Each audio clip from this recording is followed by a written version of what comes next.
আমাদের জীবনটা অনেক করতে হয়ে যাচ্ছে, আমরা অনেক কষ্টের ভিতরে আছি। সরকারের যে নীতি আছে যেটা আমরা এটার বাস্তবায়ন চাই, যদি বাস্তবায়ন হয় তাহলে আমাদের সব কিছু সমাধান হয়ে যাবে। লবণ নীতির নাই পয়েন্টে যে জায়গা আছে, আমরা নিয়ন্ত্রিত পণ্যের তালিকা থেকে তালিকায় লবণ অন্তর্ভুক্তকরণ, আমরা নিঃশুল্কের প্রত্যেক পর্যায়ে নির্ধারণ এবং মিথ্যা ঘোষণার মাধ্যমে লবণ আমদানি বন্ধের পদক্ষেপ। যে মিথ্যা ঘোষণার মাধ্যমে লবণ আমদানি করে আমাদের ক্যান্সনের লবণকে অনেক এর মাধ্যমে সিন্ডিকেটের মাধ্যমে লবণের যে দামটা একদম কমিয়ে গেলে আমাদেরকে নিঃস্ব করে দিচ্ছে, তার আমরা সমাধান চাচ্ছি। লবণ কি? লবণ কত সেক্টরে ব্যবহার হয়, এটা হচ্ছে ভোজ্য লবণ, মৎস্য এবং প্রাণী সম্পদ কাজের লবণ এবং শিল্পের কাঁচামাল হিসেবে লবণ এবং মৎস্য কাজে লবণ। বাংলাদেশে টোটাল 30 লক্ষ মেট্রিক টন লবণের পরিশোধিত এবং অপরিশোধিত লবণের চাহিদা রয়েছে। তার সম্পূর্ণই আমরা কক্সবাজার জেলায় আমরা উৎপাদন করে থাকি।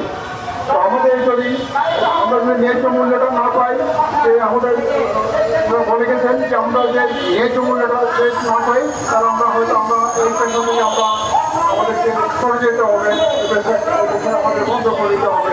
তো আমরা চাই সকলের ন্যায্য মূল্য এবং বর্তমানে যে কনভেনশন আছে, এটা আমরা বাংলাদেশের ইতিহাসে সবচেয়ে নির্ভর একজন আমরা সরকার পেয়েছি। তো আমরা আশা করবো তাদের বাস্তবিক পদক্ষেপের মাধ্যমে আমরা আমাদের সরকার হবে।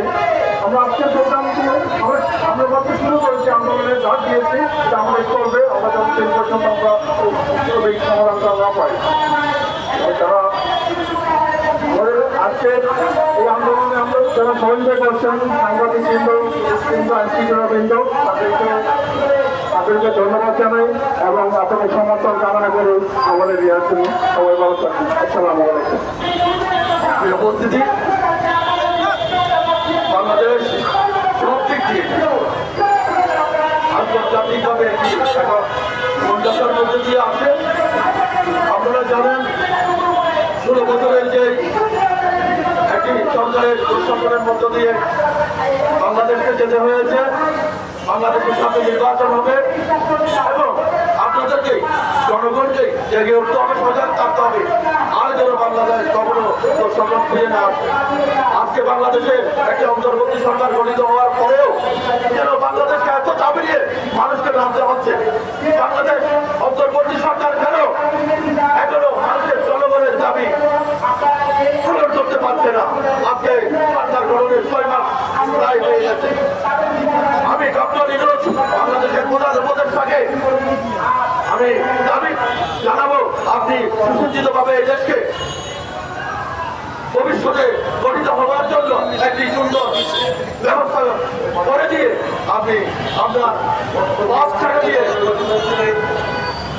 নির্বাচন করতে সংস্কারের যে বিষয় আপনারা কিন্তু সেদিকে যেতে পারছেন না। আজকে সামান্য সেখানে কক্সবাজারে 10 লক্ষ লোক লবণ শিল্প নিয়ে জড়িত, সেইখানে 10 লক্ষ লোক আজকে আকারে চিহ্ন হয়ে পড়েছে। আপনারা জানেন কত অসহায় দরিদ্র মানুষ আছে, তাদের ছেলে মেয়েদের লেখাপড়া করাতে পারছে না। আপনারা জানেন কত ছেলে মেয়ে আজকে স্কুল থেকে চলে পড়ছে, তাদের ছেলে মেয়েদের তাদের ব্যবস্থা করতে পারতেছে না। আপনারা যদি তাদের কাছে যান তাহলে দেখবেন বাংলাদেশ কত অসহায় মানুষ, জনতা কত অসহায়। কিছু বিশ্ববিদ্যালয়ে পড়ুয়া, কিছু বিশ্ববিদ্যালয়ে পড়ুয়া মানুষ সচেতন হয়ে এদেশের দেবপুত্ররা বিজেপি দেবপুত্রদের সাথে সংযোগ করে এদেশকে লুট করে, এদেশকে শাসন করে, শোষণ করে। সুতরাং এখান থেকে আমাদের পরিত্রাণ পেতে হবে এবং আজকের এই সমাবেশ থেকে আমরা দাবি জানাই, লবণের যথাযথ ন্যায্য মূল্য যদি আপনারা ঠিক না করেন, আমরা কিন্তু কক্সবাজারে ফিরে ফেলবো। এই আন্দোলনের মুখোমুখি হতে হবে অন্তর্বর্তী সরকারকে। আমরা আবেদন দিচ্ছি, আপনারা অতি দ্রুত সম্ভব লবণের ন্যায্য মূল্য ঠিক করে দিন। সবাইকে অসংখ্য ধন্যবাদ। আমাদের আজকে যারা সহযোগিতা করেছেন, আপনারা যারা আমাদের ছবি নিয়েছেন, ভিডিও করেছেন, সাংবাদিক বন্ধুরা, প্রিয় ভাইদের প্রতি আমাদের ভালোবাসা থাকলো। আপনারা যথাযথভাবে আজকে আমাদের এই অনুষ্ঠানের প্রচার প্রসার করবেন।